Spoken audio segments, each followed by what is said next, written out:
Hello and welcome to an album a day, day number 197. Today on Deep Purple Smoke on the podcast, we've entered season 11 and we are covering this album that I am revealing the vinyl of today. I'm talking, of course, about the 1975 issue from Deep Purple, Come Taste the Band. Really interesting concept. Yeah, band in a glass, come taste the band, sure. Comes from Tommy Bolin quoting some play or something where he was saying it's supposed to be come hear the band, come taste the wine or something like that. And he said it is come taste the band. And they thought it was a kind of catchy album title and it stuck. And then the concept followed. That's kind of a good one for marketers. You think about people who do that for a living and you give them the concept and you're like, okay, come up with a marketing campaign, come up with an album cover, that sort of thing. Something like Come Taste the Band would be really, really easy to do. This is a 1975 copy and it is also part of my sub collection of Purple records and it is in really, really good shape. The jacket, as I recall, is in pretty good shape too. No real signs of ring wear, a little bit of wear up at the top here, but the album cuts through a little bit on the back, but not so much on the front. A little bit dirty, but not too bad.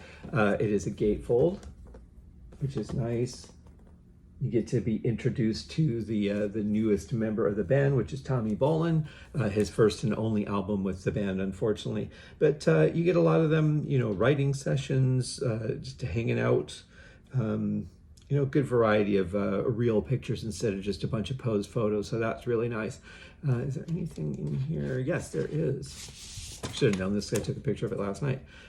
So we get this wonderful sleeve, but it's beautifully done in purple and white with grapes and vines for some reason. I guess that's for the wine of the wine glass. That makes sense. I never really thought about that actually, but we get the lyrics very clearly written in a reasonable font, which is something that we sorely lost when it came to the CD age. So you could actually sit there, listen to the album, look at the pictures, read the lyrics. One of the great things about vinyl is it was just all available to us. The inside here is not in as great of condition as I thought, as it is a little bit ripped here as maybe, yeah, there you go.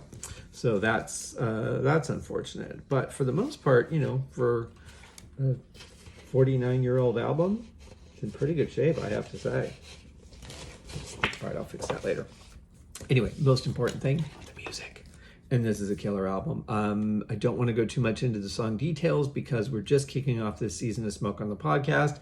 But today's, the first episode is Coming Home, which is our opening track. I will say, if the band had continued beyond one album, I think they might have replaced their opener with Coming Home. Would have been a perfect one.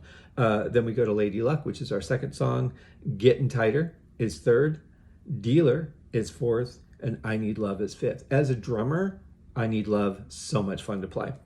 Also really fun to play is our opener for side 2, which is Drifter. Again, another killer drum pattern on that. Then we go to Love Child, This Time Around, Ode to G, which are, they kind of just go from one into another. It's when they just took two songs that had two titles, blended them together into one. So you actually get it as two tracks. It's 3A and 3B, which is funny because that is the seats that Ian Gillan was talking about on Vincy Dupree, which wouldn't happen until a few years later. But so those are really one track, but they're two separate songs that just go into each other.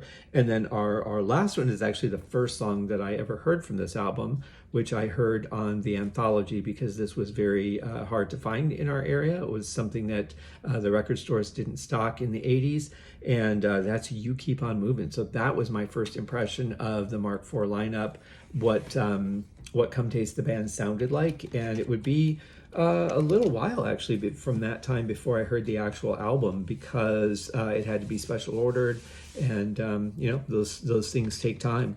But this is an album that is well worth listening to. It's a shame that we only got one album from this lineup. Would have been interesting to see where they would have gone musically, but it just got to be too much. The band broke up, and then shortly after Tommy Bolin passed. there is a fun story that John Lord told in an interview where I guess Tommy Bolin ran into Ritchie Blackmore in Hollywood and said, "Hey Ritchie, what does that mean when those guys don't call you anymore?" And he goes, "Looks like you're out of the band."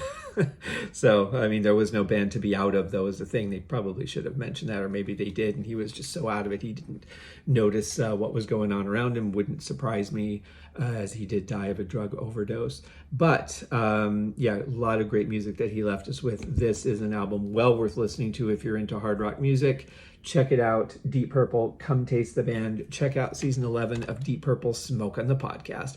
We'll see you guys tomorrow. Remember, we've got the 2 special episodes of Jaws coming up on Saturday and Sunday. We also have my new Mental Sauna video coming out from Mental Sauna 6, Warm Chill. And yeah, I mean, we just keep going with stuff because there's no one here to stop me. So you guys have a great day. We'll see you tomorrow. Cheers.